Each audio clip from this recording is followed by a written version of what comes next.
মা বোনেরা আছে, অনেক কষ্ট তাদের অন্তরে। হারে আমার স্বামী যদি আজকে বড় থাকতো, পাশের বাসার ভাবি স্বর্ণের অলংকার দিয়া, কানে ঝুমকা দিয়া, নাকের ফুল, কানের দুল, কত কিছু দিয়ে ঘুরে বেড়ায়, কিন্তু আমি পারি না। এরকম মা বোনরা আছে না নাই? এরকম আপনারও অনেকের স্ত্রী আছে যে অনেক দামি দামি জিনিস দেওয়ার উচিত ছিল, কিন্তু পারেন না, এমন মানুষ আছে না নাই? আছে। মা বোনদের অন্তর অনেক কষ্ট। আরে আমার স্বামী যদি টাকা পয়সা থাকতো, আজকে এইটা কিনতাম সেটা কিনতাম, কিন্তু কিনতে পারি নাই। অনেক ব্যথা। মা বোনদেরকে বলবো, কোনো অন্তরে কষ্ট নেওয়া যাবে না। আল্লাহ রাসূল সুসংবাদ জানায় দিয়েছেন, আল্লাহ পাক রব্বুল আলামিন গরিবদেরকে জানায় দিয়েছেন, ও গরিবেরা, যাদের তোমাদের টাকা নাই, পয়সা নাই, ও মায়েরা, বোনেরা, যাদের অন্তরে অনেক ব্যথা, অনেক কিছু পাওয়া ছিল কিন্তু পাও নাই, তোমাদের কিয়ামতের অবস্থাটা কেমন হবে? আল্লাহ পাক রব্বুল আলামিন বলেন, ওই যে ধনী, যার অনেক টাকা পয়সা ছিল, যার ছিল না, হাসরের ময়দানে আল্লাহ পাক রব্বুল আলামিন এই ধনী থেকে গরিবটাকে 50,000 বছর আগে জান্নাতে পৌঁছায় দিবে। 50 না 500 বছর আগে? কয়শো বছর? জোরে কন। 500 বছর আগে। 500 বছর আগে ধনী সে 500 বছর আগে জান্নাতে পৌঁছায় দিবেন। যিনি, তিনি কে? আল্লাহ পাক রব্বুল আলামিন পৌঁছায় দিবেন জান্নাতের মধ্যে 500 বছর আগে। কেন পাঠাই দিবেন জান্নাতে? এজন্য পাঠাই দিবেন কারণ মা বোনদের অন্তরে অনেক আশা ছিল, এই স্বর্ণের হার, কানের দুল, নাকের ফুল, এটা ওটা কিনবো, কিনতে পারি নাই। দুনিয়াতে অনেক কষ্ট করেছে, ওই বাবার অন্তরে অনেক কষ্ট, অনেক কিছু কিনা সন্তানদেরকে খাওয়াবে, খাওয়াইতে পারে না, অনেক কষ্ট। এই জন্য আল্লাহ পাক রব্বুল আলামিন 500 বছর আগে জান্নাতে পৌঁছায় দিয়া সমস্ত আশা পূরণ করে দিবেন। সুবহানাল্লাহ।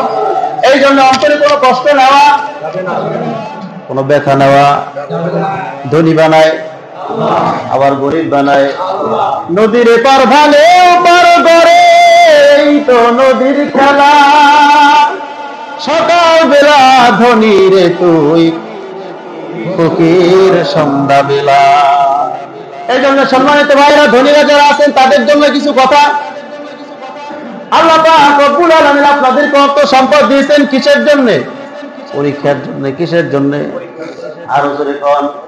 যার টাকা আছে তারও পরীক্ষা, যার নাই তারও, যার শরীরে শক্তি আছে তারও পরীক্ষা, যার শরীরে শক্তি নাই তারও।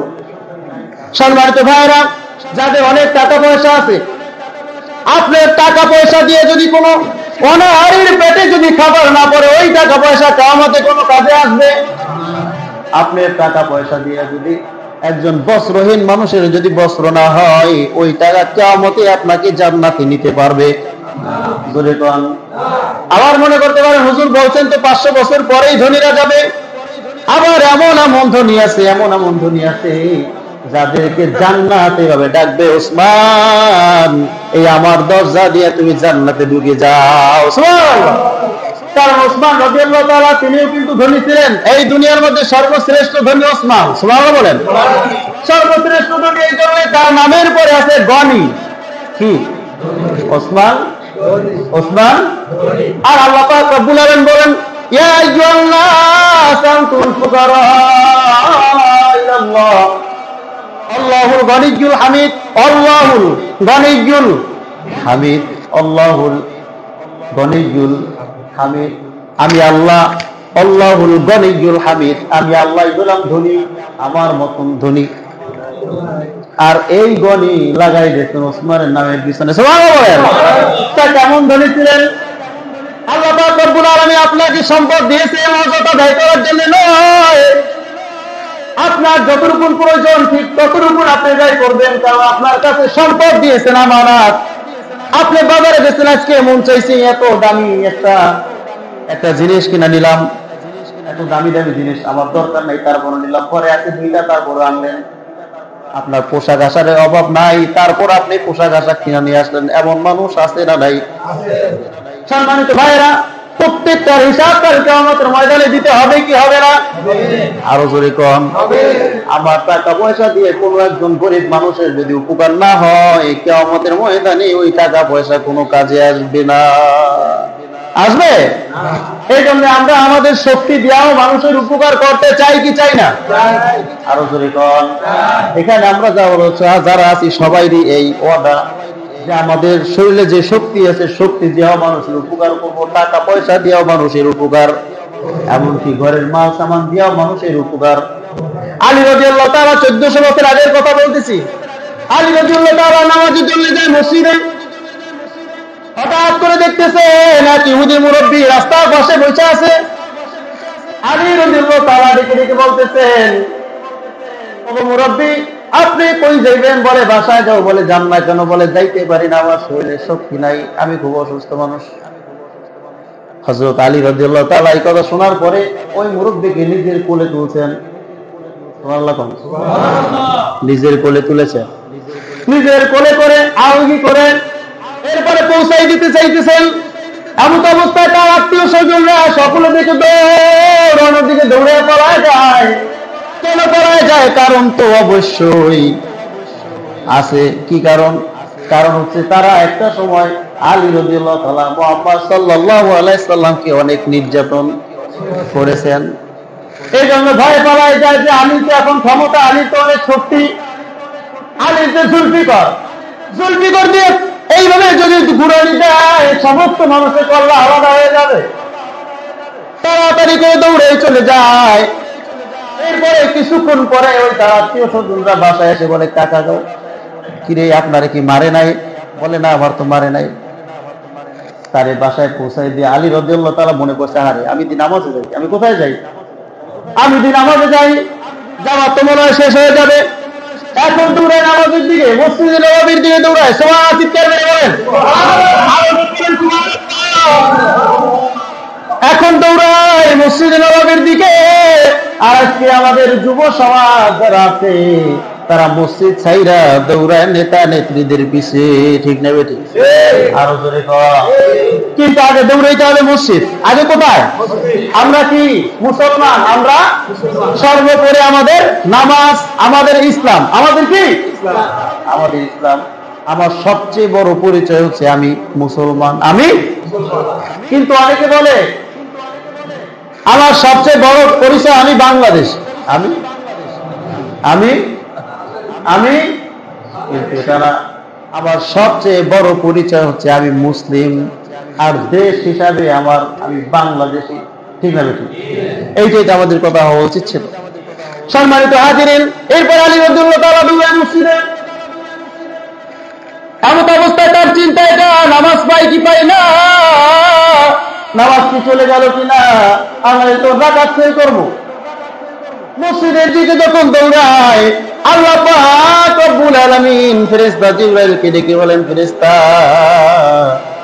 আমার আলী এত বড় একটা ভালো কাজ করেছে, এত বড় ভালো কাজ করেছে, এখন মসজিদের দিকে যাবে আর নামাজে পাবে না। এটা হতে পারে? এটা হতে পারে না। যাও যাও, চালু করে যাও, চালু করে যাও। আমার রাসূল, আমার হাবিব নামাজে দাঁড়ায় কিরাত করতেছে, তাকে যায় বলো, কানে কানে বলে দাও আলী আসতেছে, কিরাতটা যেন লম্বা করিয়া দেয়। সুবহানাল্লাহ। আলী রাদিয়াল্লাহু তাআলা নামাজ পড়লেন। নামাজ পড়ার পরে ইতিপূর্বে ওই যত ইহুদিরা তারা ওই মুরব্বির কাছে এসে বলে, আপনাকে মারে নাই? বলে না, মারে নাই। কেন মারে নাই? আপনাকে কি করছে? বলে আমি অসুস্থ হয়ে রাস্তার পাশে পড়ে আছিলাম, আমাকে আলগি করে কোলে করে বাসায় পৌঁছায় দিয়ে গেছে। সুবহানাল্লাহ। বলে এটাই কি? বলে হ্যাঁ এটাই। তাহলে আর দেরি নাই, সবাই চলেন। শত শত মানুষ সিরিয়াল দিয়ে চলছে মসজিদে নববীর দিকে। ডেকে ডেকে বলেন, মুহাম্মদের কাছে গিয়ে বলেন, ইয়া রাসূলুল্লাহ, যেই ধর্মকে এত গালাগালি করলাম, আপনাদেরকে এত নির্যাতন করলাম, এত মার ধর করলাম, কিন্তু আমরা বিপদে পড়ার পরে আপনারা যেভাবে আগায় আসেন, বোঝা গেছে আমাদের ধর্মই না, ধর্ম হচ্ছে আপনাদেরটাই সেরা। দেরি নাই, দেরি নাই, দেরি নাই, এখন পড়া দেন লা ইলাহা ইল্লাল্লাহু মুহাম্মাদুর রাসূলুল্লাহ সাল্লাল্লাহু। আচ্ছা বলেন তো দেখি, আমাদের শক্তি সামর্থ্য দিয়া মানুষের উপকার করতে চাই কি চাই না? একটা মানুষ যদি অসহায় থাকে, এটা আমাদের দায়িত্ব। আল্লাহ তাআলা এই জন্যই পাঠাইতো। আল্লাহ তাআলা এর জন্যই পাঠাইছেন আপনি শুধু মসজিদে বসে নামাজ পড়বেন আর জিকির আজকার করবেন, সবসময় নিজে নিজে আল্লাহ আল্লাহ হয়ে থাকবেন, এই জন্য আল্লাহ আপনারে পাঠায় নাই। আল্লাহ তাআলা পাঠাইছে এই দুনিয়ার মধ্যে দ্বীনকে কায়েম করার জন্য। সুবহানাল্লাহ বলেন। দ্বীন কায়েম কেমনে? সমস্ত বিষয়, একটা মানুষ অসুস্থ হয়ে পড়লে পাড়া প্রতিবেশীর মধ্যে সেই মানুষ সবাই তার কাছে চলে যাবে। ভাই আপনি কোন কারণে অসুবিধায় পড়ছেন আপনারা বলেন, আপনি বলেন, সবাই মিলে তাকে ওই অসুবিধা থেকে সুবিধা করে দিবে। একটা মানুষ অসুস্থ হয়ে পড়লে পাড়া প্রতিবেশীর মানুষ সবাই যাবে। এক বাসায় যদি ভালো রান্না হয়, ওই ভালো রান্না পাশের বাসার মানুষকে পৌঁছায় দিবে। সুবহানাল্লাহ। এটাই ইসলাম। ইসলাম তো আমাদের এটাই শিখায়। আল্লাহ রাসূল সাল্লাল্লাহু আলাইহি ওয়াসাল্লাম বলেন, তুমি যদি তোমার ঘরে যদি একটু মাংস রান্না করো, একটু গোশত যদি রান্না করো, তাহলে গোশতের মধ্যে একটু পানি বাড়ায় দাও। সুবহানাল্লাহ বলেন। আমি বলতেছেন পানি বাড়ায় দিয়ে কি করবে? 3-4 দিন খাবে তারা? 3-4 দিন খাবে? এই জন্য বলেন নাই আল্লাহ রাসূল বলছে একটু পানি বাড়ায় দাও। পানি বাড়া হলো পাশের ঘরে যে আছে, তার পাশের ঘরে যে আছে, একটু একটু হলেও পৌঁছায় দাও। এটাই ইসলাম। সুবহানাল্লাহ। এটাই হচ্ছে ইসলাম। আর আমরা কি করি এখন বর্তমানে? বর্তমানে ভালো কোনো খাবার হলে, ভালো কিছু পিঠা টিঠা বানাইলে দরজা লাগাই দিয়ে খাই। বর্তমানে সময়টা এটাই বলছে, ঠিক না বেটি? বর্তমানে দরজা লাগাই দিয়া এরপরে ভালো আয়োজন করে খায়, আশেপাশে মানুষজন না পারে। এটা ইসলাম না। একটা মানুষ অসুস্থ থাকবে, একটা মানুষ অনাহারে থাকবে, একটা মানুষ অনাহারে থাকবে, আর তাদেরকে আমরা দিব না, এটা মুসলমানের চরিত্র হতে পারে? আল্লাহ তাআলা আমাদের সকলকে এই আলোচনার মধ্য থেকেই আমাদের আমল করার তৌফিক দান করুন। সকলে বলি আমিন। ওয়া আখির দাওয়ানা আলহামদুলিল্লাহি রাব্বিল আলামিন। পরে যারা আছেন সুন্নাত